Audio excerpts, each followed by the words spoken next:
Vandag is Dinsdag 8 April. Baie welkom by vandag se luistermeditasie in die 5de week van Lydenstyd. Die teksgedeelte waarby ons vandag gaan stil staan is die laaste verse van Jesaja 42 en die eerste van Jesaja 43. Ons gaan lees uit die 1983 vertaling en jy is welkom om jou Bybel by die gedeelte oop te maak. Voor ons gaan saam lees, wil ek jou graag nooi om die 5 lydenskerse uit te doof, sodat daar op die stadium slegs 2 kerse brand, totdat ons oor 2 weke op Goeie Vrydag al die kerse laat uitdoof en ons op 'n baie besonderse manier dan in die tyd die pad stap saam met Jesus na sy dood. Voor ons saam lees, ons word stil deur 'n paar keer sommer net lekker diep asem te haal. En met elke asemteug wil ek jou nooi om die lewe wat Christus vir jou bring, dit wat ons in Jesus Christus ontvang het, in te asem, sy liefde, sy genade, sy getrouheid. En wanneer jy uitblaas, wil ek jou nooi om alles wat lewe by jou steel, alles wat vir jou moeilik is, hartseer maak, onreg, die vrede by jou steel, jou angstig maak, dit alles sommer net in die Here se teenwoordigheid te kom neersit. En herhaal dit sommer 'n paar keer, asem in die lewe, blaas uit en gee alles vir die Here.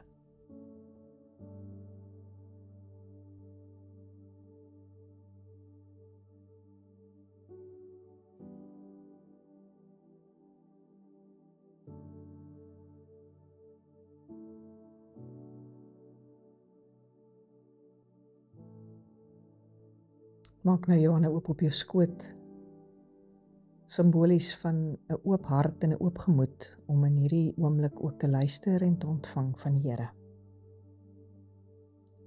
Jesaja 42 vers 18 begin, nou staan daar: luister julle dowes, kyk julle blindes, dat julle kan sien. Is daar iemand so blind soos my dienaar, so doof soos my boodskapper wat ek stuur? Is daar iemand so blind soos die een wat vir sy sonde gestraf is, so blind soos die dienaar van die Here? Julle het baie gesien, maar julle slaan nie ag daarop nie. Julle het gehoor, maar julle luister nie. Die Here het vreugde daaraan om getrou te wees. Hy laat sy woord roem en eer ontvang. Maar sy volk is as 'n stuk buit weggevoer. Hulle word almal in gate gevange gehou. Hulle is in gevangenisse opgesluit. Hulle het buit geword en niemand red hulle nie. Hulle het gevangenes geword. En dan bietjie later, in Jesaja 43 vers 1 lees ons: luister, so sê die Here wat jou geskep het, Jakob, wat jou gevorm het, Israel, moenie bang wees nie, ek verlos jou. Ek het jou op jou naam geroep, jy's myne. As jy deur water moet gaan, is ek by jou, deur riviere, hulle sal jou nie wegspoel nie. As jy deur vuur moet gaan, sal dit jou nie skroei nie, en die vlamme sal jou nie brand nie, want ek is die Here jou God, die Heilige van Israel, jou redder. Ek gee Egipte as losprys vir jou, Kus en Seba in jou plek. Omdat jy vir my kosbaar is, omdat ek jou hoog ag en jou liefhet, gee ek mense in jou plek, volke in ruil vir jou lewe. Moenie bang wees nie, ek is by jou. Wat is dit wat jy vandag hoor in hierdie 2 dele, die laaste gedeelte van Jesaja 42 en die eerste gedeelte van Jesaja 43?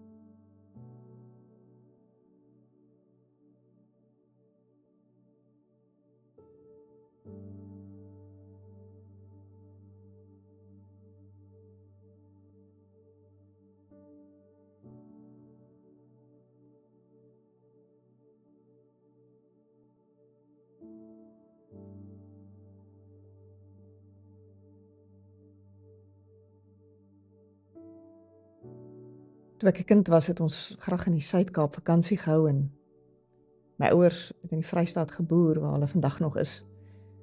Maar elke jaar Desember het ons die lang pad gevat Suid-Kaap toe. Altyd opgewonde met padkos en musiek, en met 'n groot verwagting oor die vakansie.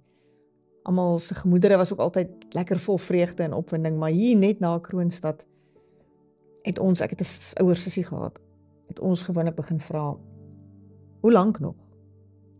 En van dan af het die spasie agter die motor gewoonlik te klein begin raak, en het ons al nader aan mekaar gesit. My ma het op 'n stadium gekom en dan sy so half 'n lyn tussen ons getrek en gesê, ons mag dit nie oorsteek nie. En dan natuurlik het die musieksmake van ouers en kinders hier by Koelsberg begin bots, en het die hoe ver nogs gewoonlik net meer begin toeneem. Die gemoedere was gewoonlik dan lankal nie meer die opgewonde en vriendelikheid aan die begin van die reis toe ons op die plaas weggetrek het nie. En ek onthou my pa se stemtone het telkens toegeneem. Tot so by 3 susters, waar hy een keer gestop het en ons laat uitklim het en gesê het, nou moet ons maar stap. Dan het dit gewoonlik tot so op Oudtshoorn beter gegaan. Miskien ken julle so ietsie van hierdie ervarings. Toe ek Jesaja 42 lees, het ek amper dieselfde gevoel gekry. Die een oomblik hoor mens die Here se frustrasie met die volk, sy ongeduld, sy radeloosheid met sy kinders, sy ongehoorsaamheid, hulle hardnekkigheid, hulle ongevoeligheid. En as mens aan die einde van Jesaja 42 kom, vers 25, verwag mens, hy gaan stop en hulle daar in die Karoo los, sy stemtoon gaan lig, en hy gaan hulle vernietig. En dan volg Jesaja 43 vers 1. Sag, teer, met liefde en gemoedelikheid, totaal onverwags en amper onwerklik sy reaksie. Luister, so sê die Here wat jou geskep het, wat jou gevorm het. Moenie bang wees nie, ek verlos jou, ek het jou op jou naam geroep. Jy is myne. Totaal onverwags, amper onwerklik sy reaksie. Dit sê vir ons iets van wie hierdie God is en wie hy vir ons wil wees. Die volk was in ballingskap.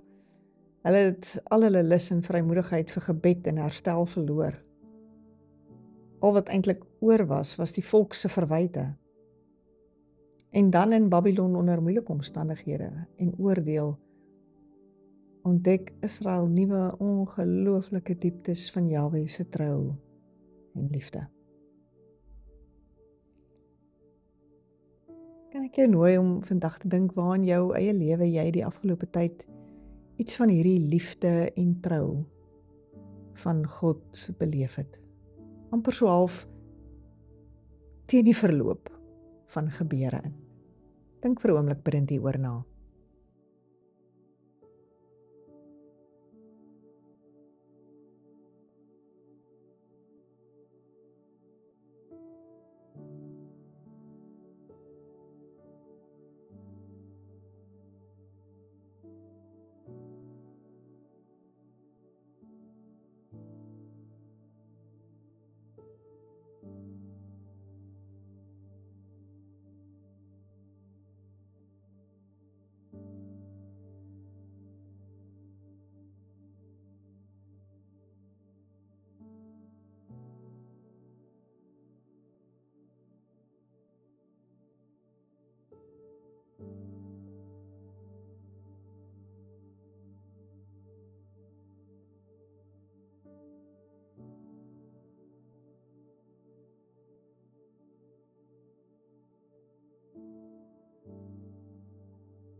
Ja, Jesaja 43 kom sê vir ons wie en hoe God is. Dat hy 'n God van liefde en genade is. Wat nie toornig bly nie, wat nie kwaad bly nie, wat nie opgee op sy kinders nie, wat nie opgee op jou en op my nie. Selfs wanneer ek en jy opgee op onsself, op situasies, op mense, gee God nie op nie. Waar in jou eie verhaal, in mense om jou, en dalk in jou eie storie het jy al 'n bietjie opgegee. En het jy net nodig om weer te hoor dat die Here nie op jou opgee nie. Dink bidend en eerlik saam met die Here hieroor vandag.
Omdat jy vir my kosbaar is, omdat ek jou hoog ag en jou lief het.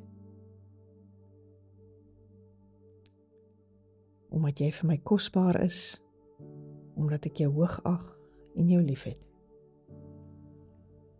Here, help my om ook vandag weer hierdie woorde van U my eie te maak. Amen.